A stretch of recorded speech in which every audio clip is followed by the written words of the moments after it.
Uh-oh. Okay, I can go backward. So this is the pointer. Okay, fine. Thanks.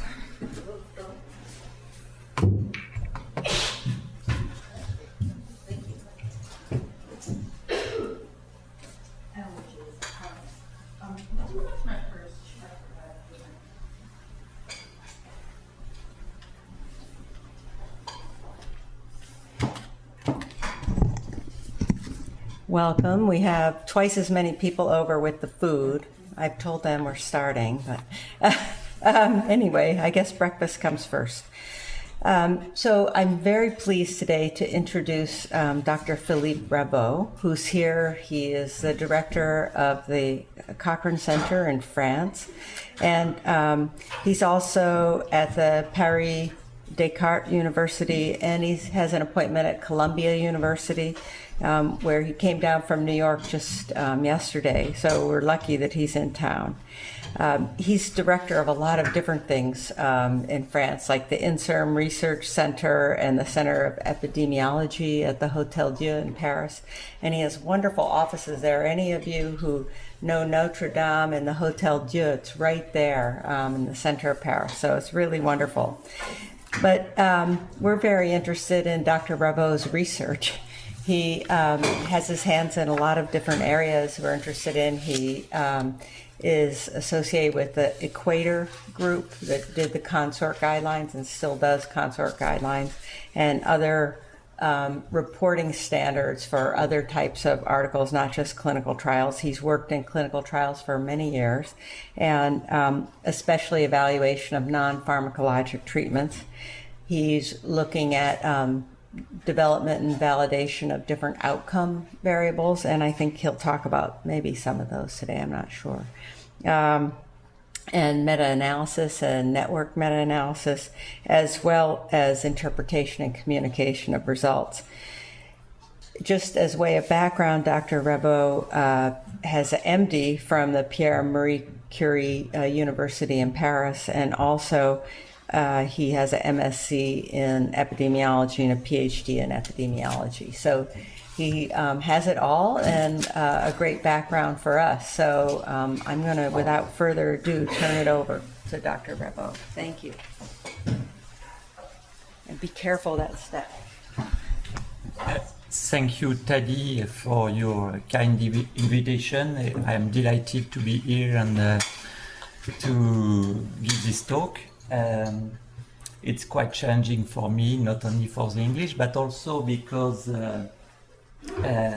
I choose to talk about trial registries, and as you know, Tadi Dickerson is one of the few people who inspired the creation and the implementation of trial registries.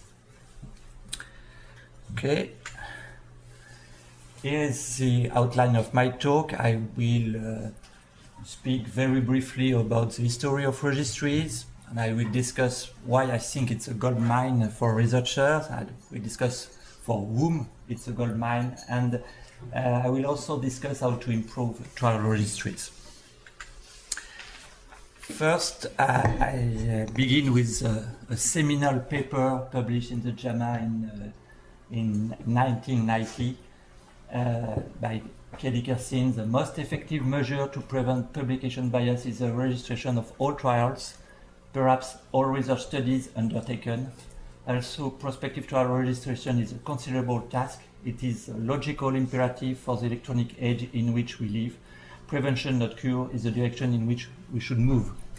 Everything was said 25 years ago. In this really important paper.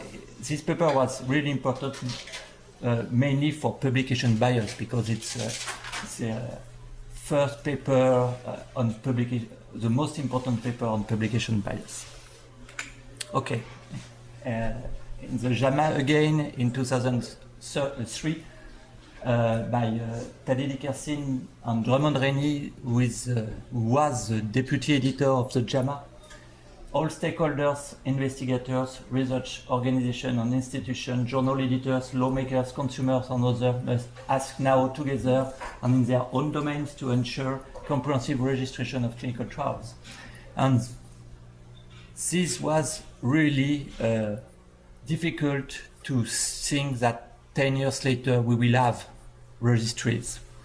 And in fact, in 2004, the New England Journal of Medicine, the JAMA, the Lancet, Annals of Internal Medicine made a statement, and according to this statement, they advocate to all member journals will require authors to register their trial in a registry that meets several criteria.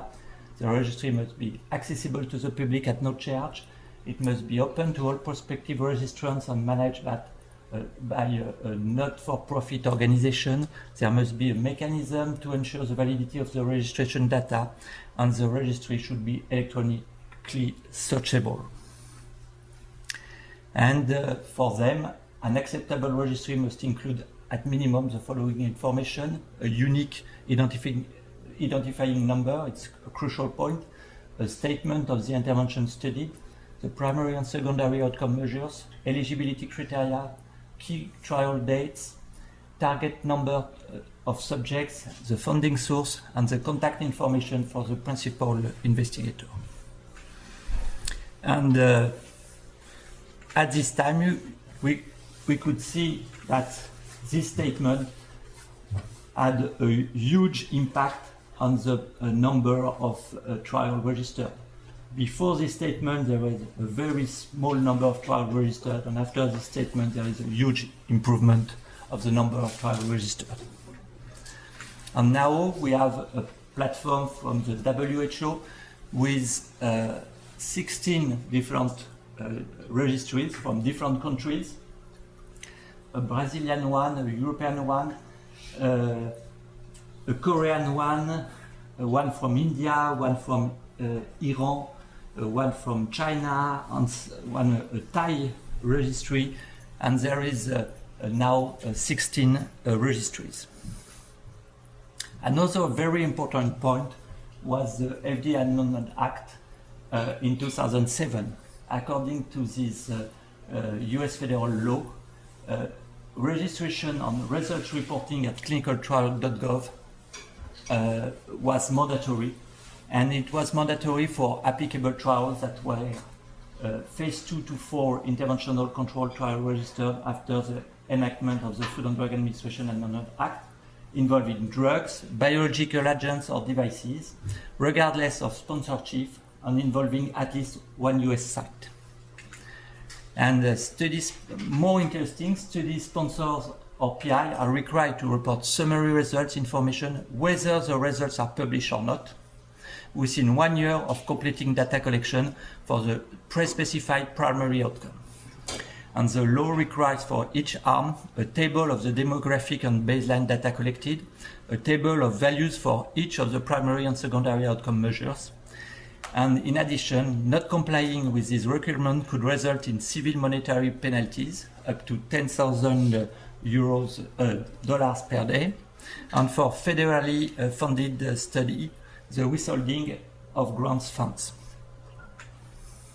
And in fact, for the result posted on clinicaltrial.gov, we have a very precise template to fill.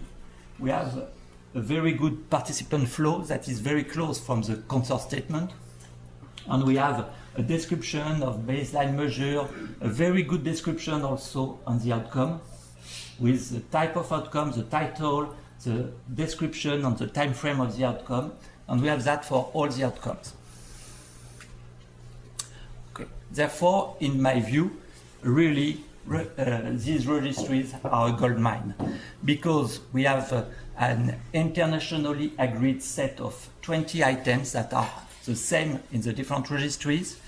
All these registries are available in English, they are freely accessible, and we have a huge amount of data. For example, in city.gov, there is 179,000 registered studies. 80% of these trials are interventional trials, and there is more than 15,000 studies with results posted. It's a searchable database and it's downloadable. And clinicaltrial.gov is approximately 85% of the whole number of clinical study registered on the WHO platform. And it's a gold mine, in my view, for systematic reviewers, for peer reviewers, for researchers planning a new trial, for funders wanting to avoid duplicate research, for IRB's members, for researchers or funders wanting to understand a global picture of research. First, for systematic reviewers. Using these registries, they could know that the trial exists and the address of the PI of the study. It's very important. They could track down selective reporting and outcome reporting. They could have access to a summary of the initial protocol and to any changes using the tracking change that are available in these registries. And we know that arms come and go, participants come and go, and we need to track that. They could know the result if the results are posted, and they could have access to more complete and precise results if these results were posted. Here is an example, for example, of the selective reporting. On a sample in 2009, we have 31% of trials that show some evidence of discrepancies between the outcomes registered and the outcome published. And this percentage of selective reporting has been confirmed by several different works published in Pain, in Annals of Surgery, and in Journal of Clinical Oncology very recently. Therefore, it was in 2009 there was 30%. Now it's always 30%. Second point, we try to assess, to evaluate to what extent results of completed trial of cancer drugs. We choose cancer drug because we think it's very important for patients. To what extent results of completed trials of cancer drugs conducted in the United States and falling under the FDA Amendment Act are publicly available at ct.gov or are published in journals. We search clinicaltrial.gov for cancer trials, phase 2 to 4 trials assessing drugs, and with a completion date between 2007 and 2010. And for each trial, we search PubMed to identify the publication of results. And at 24 months after completion, among 646 trials, 61% had no results available at clinicaltrial.gov or published in journals. 17% had results published in journals, but no result posted at clinicaltrial.gov. 7% had results both posted at clinicaltrial.gov and published in journals. And 15% had results posted at clinicaltrial.gov but not published. Overall, 38% of trials with results publicly available are only available on ct.gov. Therefore, if you have a... Yes? Yeah, on this slide, is it all outcomes or is it primary outcome? It's for the primary outcome. For the primary. Yes. But on ct.gov, you have all the outcome, but our study was on the primary outcome. But for the publication, if they switch the primary to a secondary outcome, do you count as that's available or not available? I don't remind, but I think that we use the primary outcome on ct.gov. Okay. Second point, we try to compare the timing and completeness of results publicly posted at clinicaltrial.gov and in published articles for trial of drug interventions. And we search clinicaltrial.gov for randomized control trials of drugs with posted results and PubMed for corresponding publications. And trials with results both posted and published were extracted independently from clinicaltrial.gov and from the published articles. And we use for that the point of view of a meta-analyst for the definition of completeness of reporting. We use, for example, criteria on the flow of participants, and for efficacy result, for binary outcome, we try to know if there is a number of events per arm and the number of patients analyzed per arm. for continuous outcomes, the mean or median per arm, and so on. And for adverse events, the number of adverse events per arm without restriction to statistically significant differences between arms for all randomized participants or for those who received at least one treatment dose. And for serious adverse events, the number of serious adverse events per arm. Therefore, we have a definition of completion that is a definition that we could be useful for when you perform a meta-analysis. And for 600 trials with results posted at clinicaltrial.gov, we randomly sample 50%.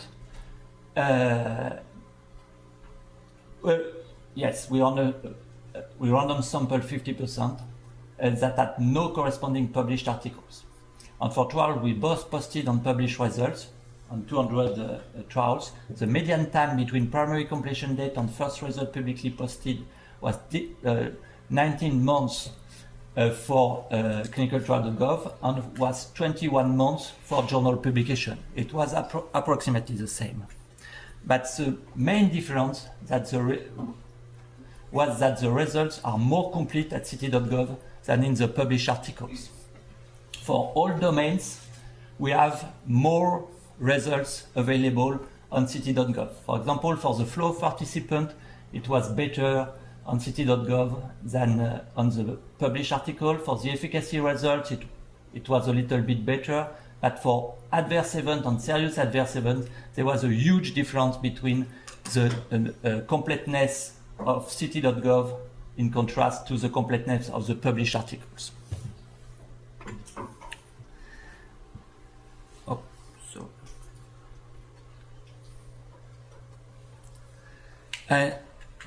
Next step, we want to know if there is discrepancies in serious adverse events reported in clinicaltrial.gov and the corresponding published articles.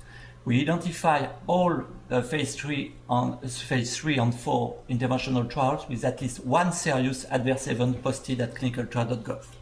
And for a random sample of this trial, we search the published article by using the link with clinicaltrial.gov to identify article, by searching Medline via PubMed using the NCT number and keywords. And of a random sample of 200 trials, 42% did not have a corresponding journal article. The number of serious adverse events per arm is completely reported and match those in ct.gov in 47% of the trials with corresponding published articles. The types of serious adverse events are completely reported in only 21% of trials, and there are many inconsistencies between posted results and published articles. Overall, the number and types of serious adverse events were completely reported in published articles in only 10% of the 200 trials.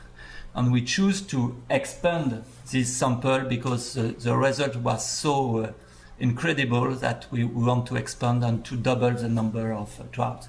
Yes?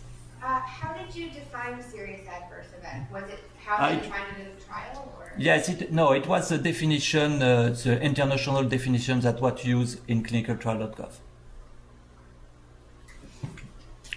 But I'm wondering, so yes? One of the things that at least Evan is getting us to focus on is where they ask directly, do you have a headache? Do you have vomiting?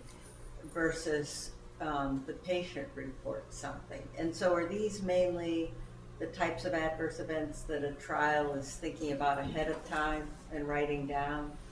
So there's no information. I mean, did you discover when you looked at the published paper things that were in the paper that weren't in clinicaltrials.gov, even though clinicaltrials.gov was much better overall? Were there things reported that were unanticipated? For a serious adverse event, there was nothing more in a paper than in clinicaltrial.gov. But how about adverse events? We don't look specifically to adverse event. We look only to serious adverse event because we think that it must be reproduced. And this information is really important. And in fact, this information is already known. It was published in the Journal of Clinical Oncology something like 10 to 15 years ago, and they compare the the serious adverse event reported to the sponsor, that was a National Cancer Institute, and the results published in journals. And there was huge differences between the two. And that's what they're showing now with looking at internal company documents. That's what's being hidden is adverse events. It's very interesting. Yes. I found it interesting that you said it's a gold mine for systematic reviewers. After seeing all this data, I wish I were not a systematic reviewer who wants to, look at two different sources of data and trying to figure out the inconsistency and rely on one versus the other. So, what is your kind of recommendation for systematic reviewers? My recommendation is that for all trials, you have to look systematically to ct.gov or on other registries. And second, if there is any discrepancy, you have to be in touch with the PI of the study. I just have one other source, which is in the few cases where I've had internal company documents, as well as ct.gov, they don't always line up. And so sometimes it looks like ct.gov is underreported compared with what you're seeing in the internal company. I'm quite sure that it could be underreported because it's in fact a self-report from investigators or from companies. Therefore, I do not think that it's the good reporting, but it's there is more underreported results in published articles than in ct.gov, and more in ct.gov than in the internal documents of the companies. Okay. I think it's also a gold mine for peer reviewers, and I think that peer reviewers do not use sufficiently clinicaltrial.gov. In my view, they have to use clinicaltrial.gov to track selective outcome reporting. We know that there is discrepancies for 1/3 of registered trials. Therefore, it's impossible to imagine to review randomized controlled trials without looking at clinicaltrial.gov. We perform with Anwen Chan an online survey of authors and reviewers soliciting their views on the use of trial registry information during the peer review process. And we ask them their experience based on their most recently reviewed trial manuscript, and only 1/3 of the peer reviewers surveyed examine registered trial information and report any discrepancy to journal editors. And we think that it must be systematic to have a look to ct.gov when you review a paper.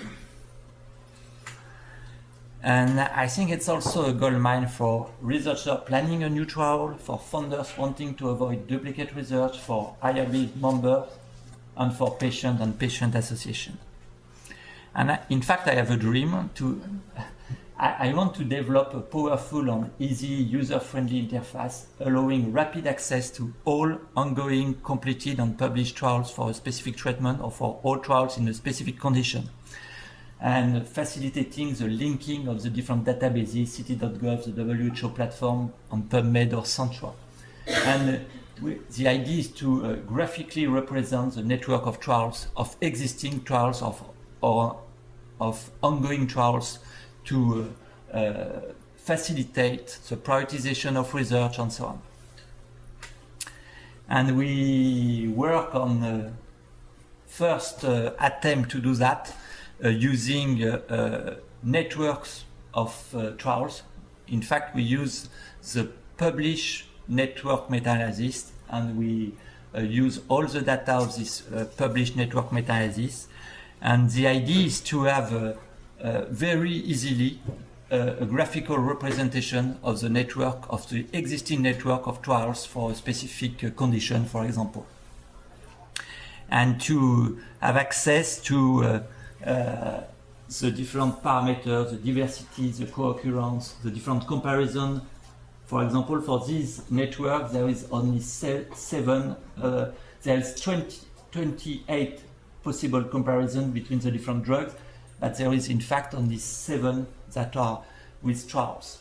And the idea is also to help people. They could add a new trial and see if they could improve the characteristic of the network adding a new trial. But it's really a first attempt. It's not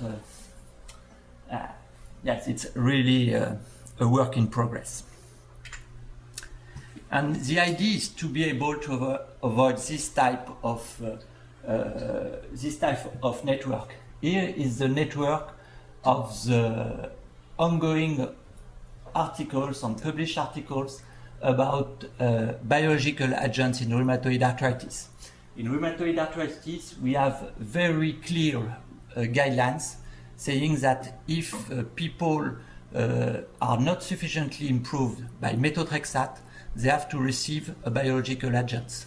And we have this type of guidelines for the last 10 years probably. And here you have the network of trials for these biological agents. And as you could see, it's a star network, and more or less all the drugs are compared to placebo. Therefore, there is 10,000 people exposed to placebo, but according to the guidelines, they have to receive a biological agent. Therefore, we expose to placebo people who must receive, who should receive a biological agent.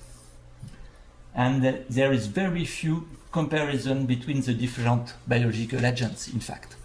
And in fact, the only question of the physician is, among these different biological agents, which one could I choose?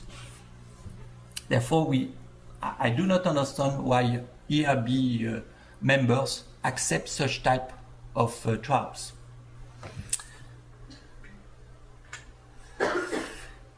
Okay, I think it's also a goldmine for researchers or funders wanting to map research.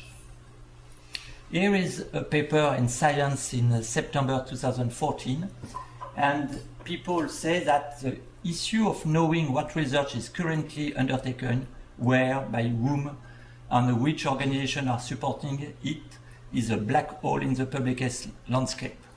There is no global health research and development map that provides a comprehensive picture of research funding, ongoing research, and results that could be used to guide the allocation of the limited available funding. And in fact, my view is that we have, at least for randomized controlled trials, at least for clinical trials, we could have this picture. In fact, we could download all the information from the WHO platform and for ct.gov, and we could have the global picture of trials.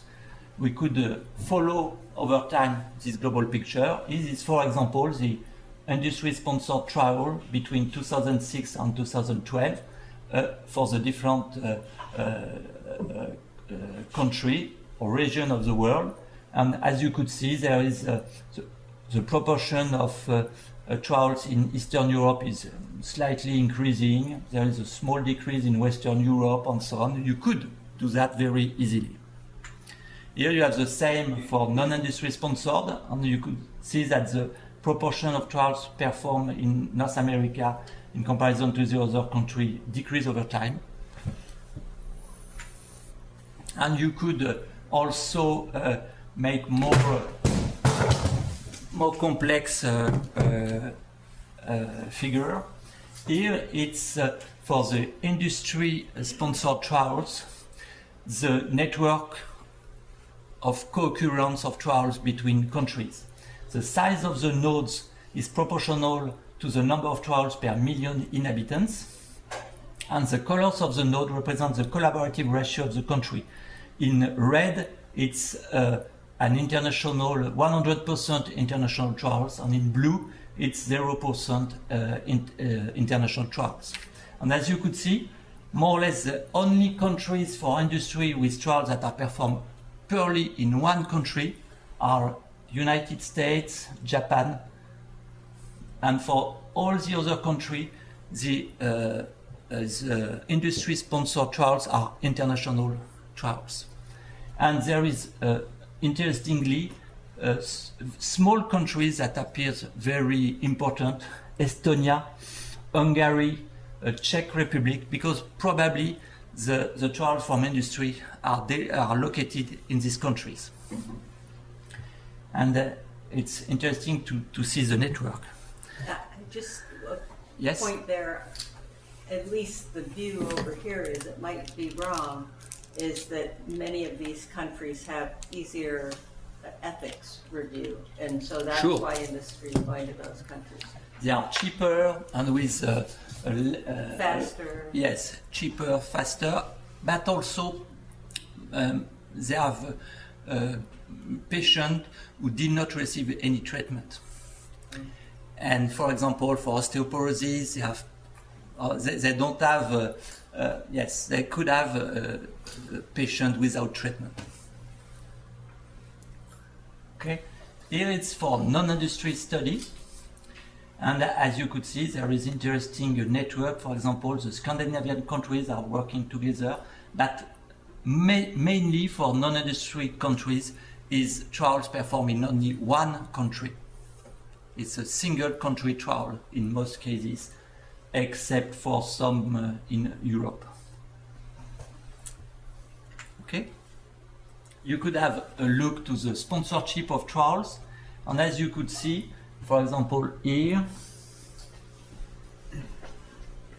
in dark blue, you have the industry-sponsored trial, and in light blue, you have the non-industry trial. And as you could see, for United States, it's approximately 30% of trials that are industry-sponsored and 70% that are non-industry sponsored in city.gov. And for some other countries, for example, Russia, it's more than 90% trials that are industry trials and very few non-industry sponsored trials. And you could do that for the geographical region. It's quite easy to do. You could assess also the collaboration ratio of industry sponsored trials. Are they a single country or are they international? And again, most of the trials are international for industry-sponsored trials, except those in Japan, United States, and South Korea. Okay. Here is for non-industry sponsored trials. Most trials are single country. In fact, for example, in Europe, it's more or less impossible to perform a multi-country trial because we are unable to obtain the insurance for the trial. Okay. Therefore, we could use this database to assess one specific treatment or group of treatments, one specific condition or group of conditions, one specific country or group of countries, one specific design. For example, we could search for all the crossover trials at one point in time or over time, and we could link research, ongoing or done, on burden of treatment.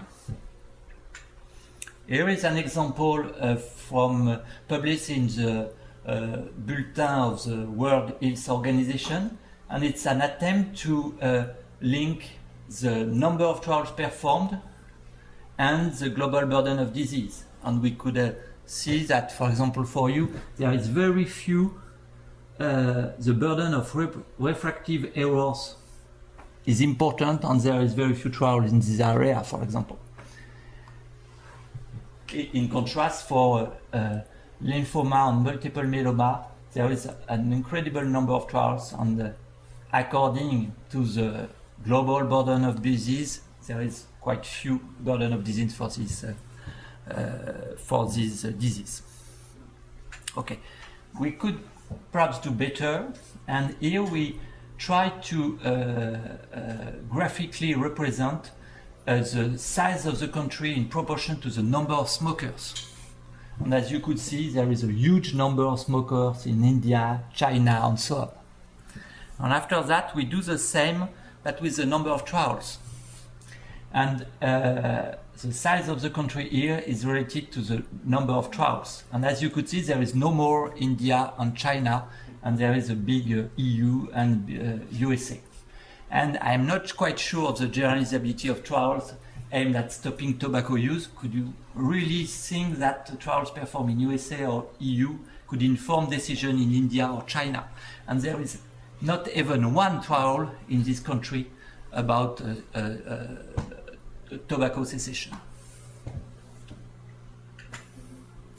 Therefore, I think it's really important to use this database. It's a database that is easily downloadable and usable. There is people who try to facilitate that, and they propose on the Clinical Trials Transformation Initiative to provide database extract as zip files in 3 formats, and it's quite easy to do, and it's I think it's really a new source of big data, in fact. And they try to create this database, but also to develop a method of categorizing trials by clinical specialty, because it's not so easy in clinicaltrial.gov. And they began to analyze the clinical trials enterprise using this database. And they want to search by specialty, but also they have questions about the trial size and studies design among specialties, because we could demonstrate very easily that there is difference of sample size or difference of design used between the different specialties. Therefore, in my view, it's really a very important system, but this system could be improved by reinforcing the application of the law, probably, by extending to other trials and improving the content, and by extending to Europe.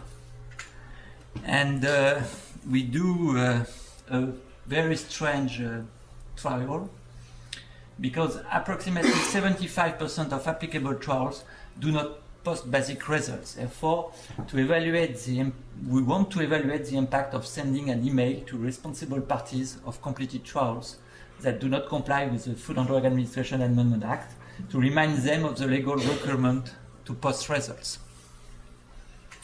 And we identified a cohort of all trials registered on ct.gov that did not comply with the FDA Amendment Act requirement for posting results, trial with no result posted. We randomly selected a sample of this trial to receive an intervention. And this design was similar to the cohort multiple randomized control trial proposed by Relton and published in 2009 in the BMJ.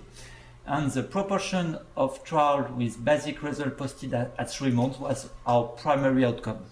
Unfortunately, yes, and we want to assess this primary outcome for the whole cohort and compare between trials receiving the intervention and the rest of the cohort. The intervention will send reminders of the FDA Amendment Act requirement through personalized email with the title and the number, the NCT number of the trial to responsible party of the randomly selected trials. The emails were constructed as surveys notifying responsible party of trials that the primary completion date was over a year old and asking for the reason why they had not posted result on the register. And the email outlined whether responsible parties were aware of the risk of civil penalties and withholding of grant funds for federally funded trials if they fail to comply with this requirement. This intervention was based on automatically generated reminders, and emails were signed by me, indicating one American academic affiliation, the Mailman School of Public Health. And the reminder was systematically sent at 7 and 2 and 5 months. And the results, we identified 379 trials that had no posted results according to the FDA Amendment Act. It's not so easy to identify this trial, but we identified some of them. And for a random sample of 190 of these trials were allocated to the intervention group, and 189 did not receive intervention.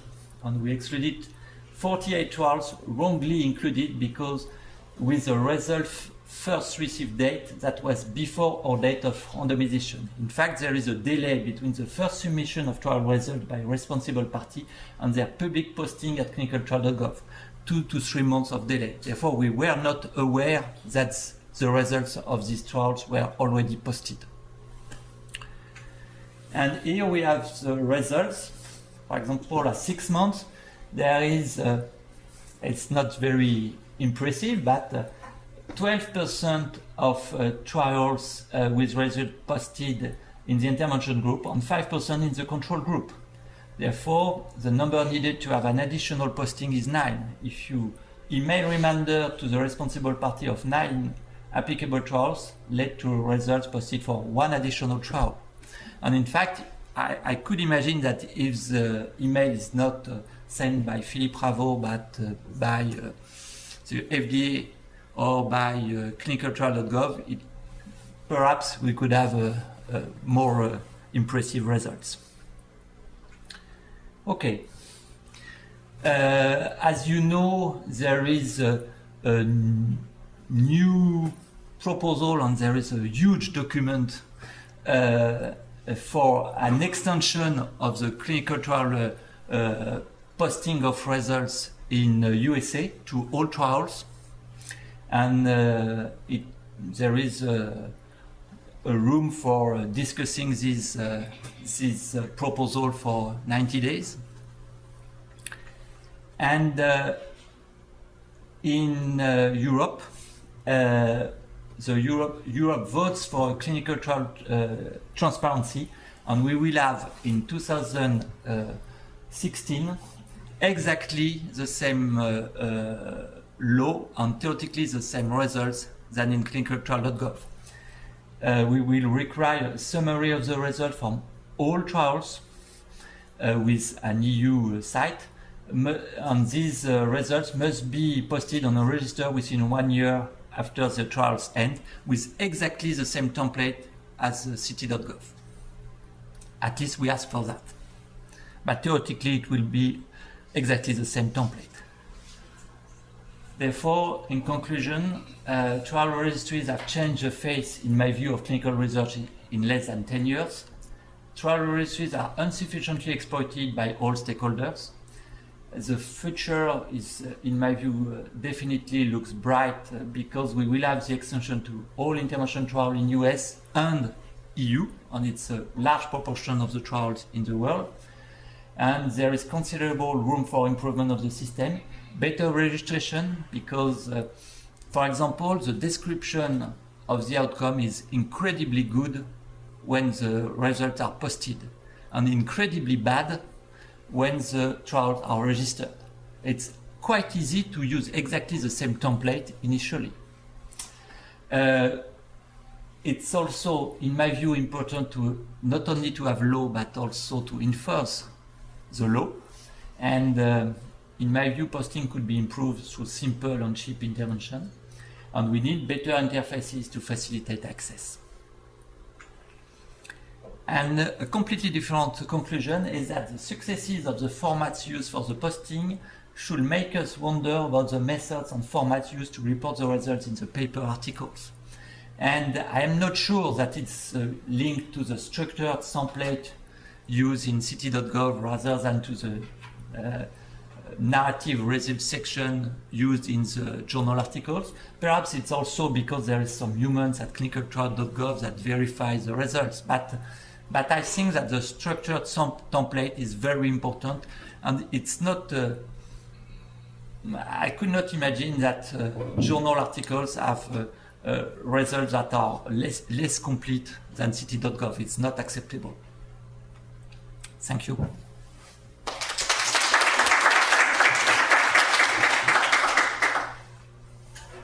Time for questions. I've always really liked your results on the fact that clinicaltrials.gov results were reported better than the papers. And you highlighted here, I think that's really a great result. And it wasn't part of your title, so getting people, because I think that was timing and completion paper. But it's a really important result, but it's made me think, how can we actually get change? So how do we get the journals to change? Because they may feel it's too expensive to ask for this.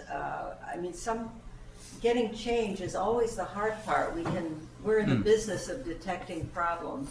How do we actually get the change? I think one part of the change could be to influence consort but I think that Doug Altman is quite convinced by that we need to have a template for the reporting of results of trials. And journals could have their narrative section, but we need a table, perhaps like the flow chart of the table or the table one. In fact, it's more or less templates, and we need exactly the same for the results. And I think it's quite important to obtain that, and we work on that. I think one of the problem with all these different templates on the trial list is they have to, conform at different stage and fill in different formats. And sometimes, once part will get amended, it's hard to make sure you change all 5 things you have done previously. So if there could be one template for all of these, that could be an easier solution. You register your results and then print it out, and as part of your appendix, go to your paper. I don't want another template. I want one template. No, I agree that, yes, I know that it's difficult because different journals could ask for different formats and could ask for different tables and so on. But I fully agree that even it's only an appendix, it's fine for me. But at least we need to have I think it works. In fact, it's quite clear that we have the evidence that in clinicaltrial.gov it's more complete than in journal articles. Therefore, it's not, in my view, acceptable to continue to have narrative reviews of the results because it's exactly that. We have narrative reviews of results in the journal articles, and not the most important part of. And the other point is that we have to change the mind of people. People think that they will answer to a question using their clinical trial. And in fact, this clinical trial will be at the end put in a systematic review and meta-analysis. Therefore, if we could not think that it's one trial alone without any other trials, and therefore we have to have all the information available. And also, the cost of a trial is so huge that if we do not have all the information from a trial, it's, in my view, a pity. And the counter argument with all these templates is make your writing less creative and less interesting a story to tell. I think there are 2 ways to use a template. One way is you start writing following the template. Another way is to write your story first and make sure you cover all the elements in the template. And I feel like the second way is a better story for readers. I am not sure that we have to be creative in the results section of a randomized control trial. I prefer that people could be creative in their design or whatever, or in their question rather than in the results section. I think Yes? that's a very good point. I was curious on clinicaltrials.gov, did you find that there was a difference between government-sponsored trials and pharmaceutical-sponsored trials in terms of reporting information and even registering? We do not have this evidence, but it's difficult to assess that. But we do not find any evidence of differences. There was an article maybe 2 years ago or a year and a half, because it scared the dickens out of us, that there was much less reporting results for NIH-sponsored trials than industry-sponsored trial, and they mentioned the $10,000 a day fine. So it prompted us to make sure we had everything. So I think there is evidence of that. Because it is sometimes like those drugs, they're listed as different things, and then sometimes they could be listed, number of times, and it's really hard to kind of try to figure out pharmaceutical, information sometimes. So. Oh, sure. But no, I agree that we have all big difficulties also with trials that are funded by academic institution and so on. A lot of trials, not only pharmaceutical companies' trials, are not published. We know that. But which percentage comply with FDA Amendment Act, I don't know exactly. We are unable to make any difference between the 2. Yes? I have a question about registering just with one registry. We had a trial that we had mostly U.S. sites, so we did clinicaltrials.gov, but our foreign sites required another registry. And, in thinking about it with this talk, we posted the results on clinicaltrials.gov, but never went back to the others. Is there some kind of rule about just registering in one place? sure there is at least, I think, but Taddy, you could confirm that you need one unique NCT number. Therefore, it's only one, Right. and it's theoretically you don't have to register the same trial in different registries. Well, but we have a site in the UK for their MHRA, they required that it be registered in a separate registry. So we're starting another trial, so I'm just thinking about that. Okay. So the other thing I just wanted to comment, I loved your graphics. They're really fun to look at, Thanks. really imaginative. So I just wanted to bring up towards the end, the November 21 announcement in the Federal Register has incredible implications for clinicaltrials.gov because now HHS has joined with FDA. FDA did just apply to FDA, but now NIH has said, all right, NIH trials, regardless of whether they're about drugs or not, have to be registered. And for NIH, I think even phase 1, but it's not required for FDA. So behavioral interventions, non-drug interventions will be included and results have to be posted.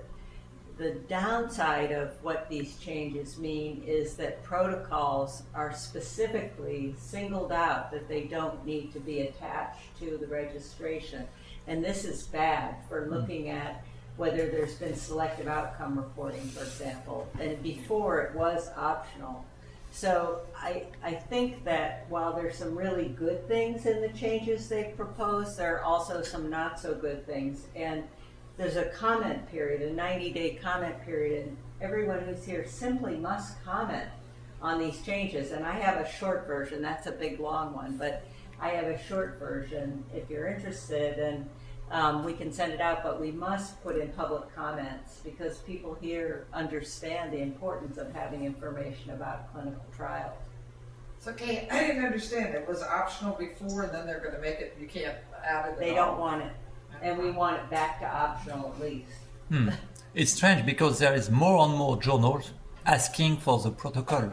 Right. For And this example, would be a in the New central England place. Journal of Medicine, it's systematic. In the Lancet, in Journal of Clinical Oncology, they It ask. doesn't make any sense at all. And they defined a clinical trial more carefully than they have in the past. But for the drug company studies, phase 1 studies still do not have to be registered. I have a question related to what Kate brought up earlier about the solutions and how do you solve some of these problems. So specifically about peer reviewing, given that peer review itself is a voluntary process and time is restricted, I mean, do you then recommend that all peer reviewers go to clinicaltrials.gov for clinical trials? And if yes, for what? Is it to check whether all outcomes are reported or is it also to do the data match?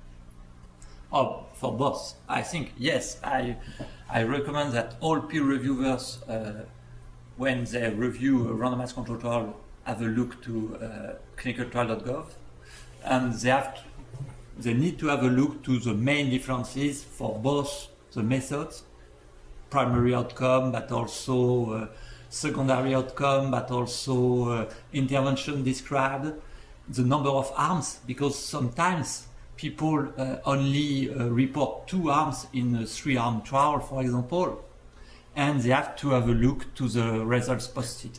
Yes. And you're also saying to this audience who do clinical trials that before we submit a paper to a journal, we better check our clinicaltrials.gov Sure. to make Sure. sure what's in our paper agrees with what's... Exactly. We have always problems with not exactly the same primary outcome that was poorly registered or poorly defined. And yes. Yeah, I would say I haven't had that particular problem, but the thing is that we don't post our results until our paper has been accepted. So I think there's still a lot of value in saying what's the primary result, the secondary result, and the methods, but you wouldn't be able to check our results as a peer reviewer because we wouldn't post them until our paper was accepted. I But just don't. theoretically, you have to post before the article. You know, I'm posting. Nobody's coming in, and we're good at posting, but there's no posting police, you know. So There is. Well, they have to come in, yeah. So Theoretically, there is. yeah. Well, I would just say that most of the time we try to get you have a year, right? Yes. Yeah. Okay. So and many times we have our If you are able to results publish submitted before, it's fine. within a year. But other times we've just delayed a little bit. Yeah. No, it's important also because many people submit their paper and it's not accepted immediately. They go to another journal and so on, and at the end we don't have the result because I have some trials that were never published 10 years ago or something like that, or 15 years ago, because I submit to big journals and after that I say okay. Well, that brings up an interesting point that we've been discussing is trials prior to the registration requirements. Should we be going back? And at least it's just sort of a way of indexing our own work. Should we go back and register those trials with their results that, occurred before we had to do it? Daddy, you have. I'd say yes. I think there's too much emphasis on from here on out. And as systematic reviewers, which somebody's going to be, even if you aren't, they want to look at the data from past trials, not just what happened today. Sometimes the answer's already known. But if the results aren't posted, so. Great, so thank you very much.